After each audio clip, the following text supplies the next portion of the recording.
മറ്റുള്ളവർ കാരണമാണ് നിങ്ങളുടെ ജീവിതത്തിൽ എപ്പോഴും പ്രശ്നങ്ങൾ ഉണ്ടായിക്കൊണ്ടിരിക്കുന്നത് എന്നാണോ നിങ്ങൾ ചിന്തിക്കുന്നത്? നിങ്ങൾക്കകത്തുള്ള ചിന്തകൾ കാരണമാണ് നിങ്ങൾക്ക് അങ്ങനെ തോന്നുന്നത്. ആളുകൾ എപ്പോഴും ബ്ലെയിം ചെയ്തുകൊണ്ടിരിക്കുന്നത് എന്റെ ഫാമിലി ഇങ്ങനെ ആയതുകൊണ്ട്, എന്റെ പാർട്ട്ണർ ഇങ്ങനെ ആയതുകൊണ്ട്, എന്റെ സാഹചര്യങ്ങൾ ഇങ്ങനെയൊക്കെ ആയതുകൊണ്ടാണ് ഞാൻ എപ്പോഴും ഇങ്ങനെ സഫർ ചെയ്യേണ്ടി വരുന്നതെന്നാണ്. പക്ഷെ സത്യം എന്താണെന്ന് അറിയാമോ? നിങ്ങൾ പോലും അറിയാതെ നിങ്ങൾ നിങ്ങളെ തന്നെ നിങ്ങളുടെ ചിന്തകളിലൂടെ പ്രശ്നത്തിലാക്കിക്കൊണ്ടിരിക്കുകയാണ്.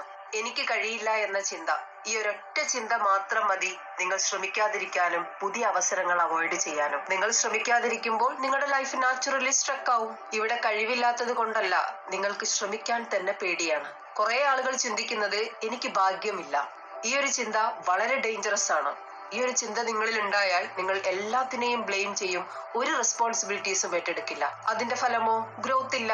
നിങ്ങൾ വിക്ടിം മൈൻഡ് സെറ്റിൽ ജീവിക്കും. സക്സസ് ഒരിക്കലും ലക്ക് കൊണ്ടല്ല, മൈൻഡ് സെറ്റ് പ്ലസ് ആക്ഷൻ കൊണ്ടാണ്.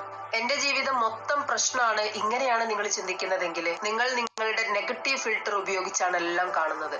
നല്ല കാര്യങ്ങൾ ഉണ്ടെങ്കിലും നിങ്ങൾക്ക് കാണാൻ കഴിയില്ല. ഒരു സത്യം പറയട്ടെ, നിങ്ങളുടെ ലൈഫ് മുഴുവൻ പ്രശ്നത്തിലല്ല, പക്ഷെ നിങ്ങളുടെ ഫോക്കസ് പ്രശ്നത്തിലേക്കാണ്. ഇത്തരത്തിലുള്ള ചിന്തകൾ നിങ്ങൾ മാറ്റിയാൽ നിങ്ങളുടെ ജീവിതം മാറാതെ വഴിയില്ല.